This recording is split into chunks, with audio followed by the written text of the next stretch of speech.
Now it's word Wisp time. Hello everyone. Today I will tell you an incredible story called The Man Who Learned the Exact Day. Most people live their lives without ever knowing when everything will end. They make plans, they postpone dreams, they say someday, as if time has agreed to wait. But some years ago, a man discovered the exact day his life would end. And strangely enough, it wasn't fear that followed him. It was clarity. He was not special, not important, not rich, not even famous. He lived in a quiet city where nothing ever really happened, and where days blended into each other like pages you never bothered to read twice. He worked an ordinary job, drank his coffee too fast, checked his phone too often, promised himself he would change tomorrow, until one evening, on his way home, he took a different street. Not because he planned to, but because the light turned red and impatient whispered, "This way is faster." That decision, small, led him to a narrow street he had never noticed before. At the end of it stood a building that looked older than memory. No sign, no lights, just a single door, slightly open. He doesn't know why he entered. Some moments don't announce themselves, they simply happen. Inside, the air smelled like the dust and rain. A bell rang softly as the door closed behind him. An old man sat at the desk. He didn't look up. "You're late," the man said calmly. "I'm sorry," the visitor replied, confused. "I think I made a mistake." "No," the old man said. "You made a choice." Finally, he looked up. His eyes were not kind, but they were not cruel either. They were certain. "I don't understand," The visitor said, "You don't have to." The old man replied, "You only have to listen." From a drawer, the old man pulled out a thin piece of paper. On it was a single date. The visitor laughed nervously. "Is this some kind of joke?" "No. It's the day you die." Silence filled the room. The laugh died in his throat. "That's impossible." "Everything is impossible until it happens." The visitor wanted to argue, to demand proof, to leave, but something held him there. "Why me?" he asked. The old man replied, "Why anyone?" He slid the paper across the desk. "You can leave. You can leave it here," he said. "You can forget you ever came." "Or," the visitor asked, "or you can take it and leave, knowing exactly how much time you have left." The visitor stared at the date. It wasn't tomorrow. It wasn't soon. But it wasn't far either. Just close enough, no matter. He picked up the paper, and the bell rang again. Outside, the city looked the same. Car passed. People talked. Life continued unaware. But he felt different. For the first time, time had a shape. The first nights were the hardest. He woke up at 3 a.m., heart racing, imagining the moment,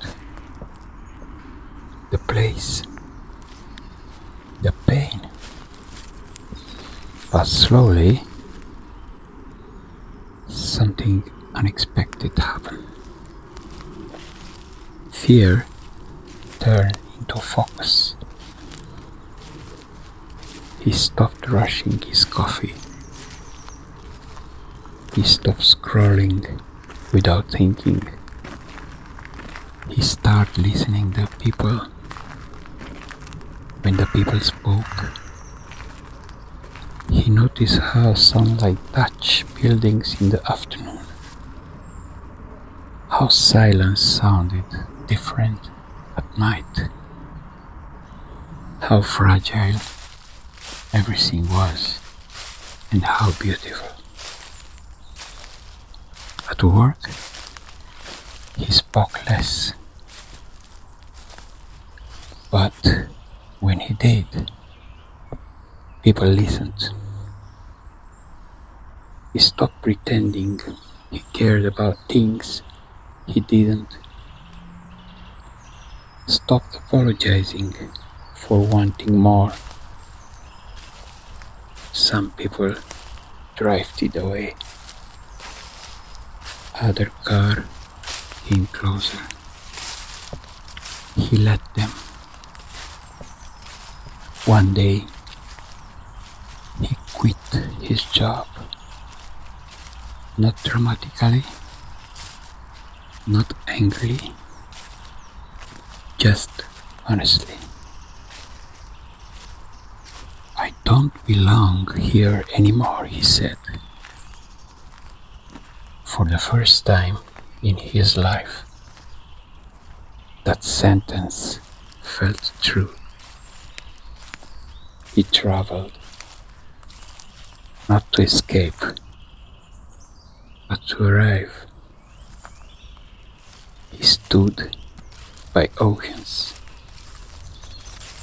walked through unfamiliar streets, ate meals slowly, alone, without distractions. Every experience felt sharp, alive, unrepeatable,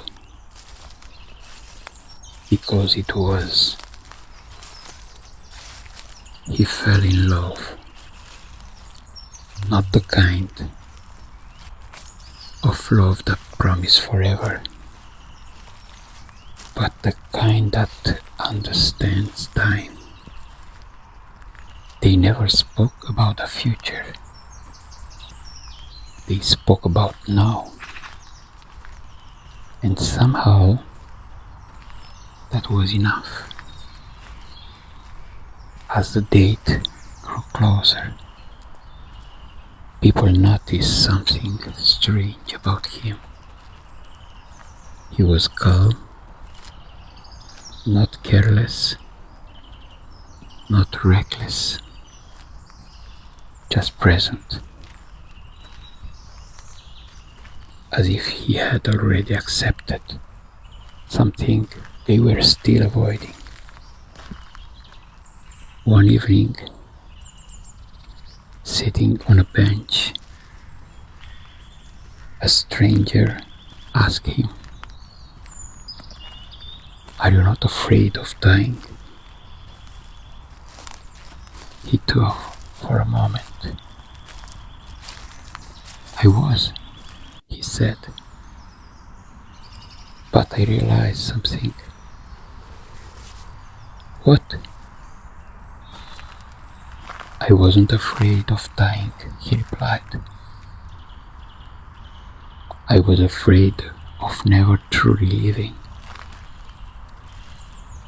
The final week arrived quietly. No dramatic signs, no warnings, just ordinary days carrying extraordinary weight. He wrote letters, no goodbyes, but thank yous. He forgave people who never apologized. He apologized to people who never asked. He forgave himself. On the final day, he woke up early. The sky was pale. The world was soft. He went for a walk in the same city, on the same streets, except now he saw everything. Every crack in the pavement, every breath, every sound. He turned to the narrow street. The old building was still there, and the door still open. Inside, the old man waited. "You came," he said. "Yes. Do you regret knowing?" He smiled. No, I regret no knowing sooner. The old man nodded. Most people never ask the question, he said, but you lived the answer. The bell rang. The room flooded. Some say he died that day. Others say he simply disappeared. But sometimes, when someone finally stops postponing their life, when they choose presence over fear, when they live as if every moment matters, they felt something shift, as if time itself is watching and smiling. Because the truth is, you don't need to know the exact day. You just need to live as if it matters.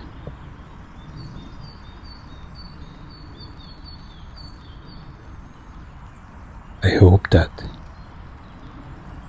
after listening to this story, you become wiser and more prepared for the rest of your life. See you soon. Take care.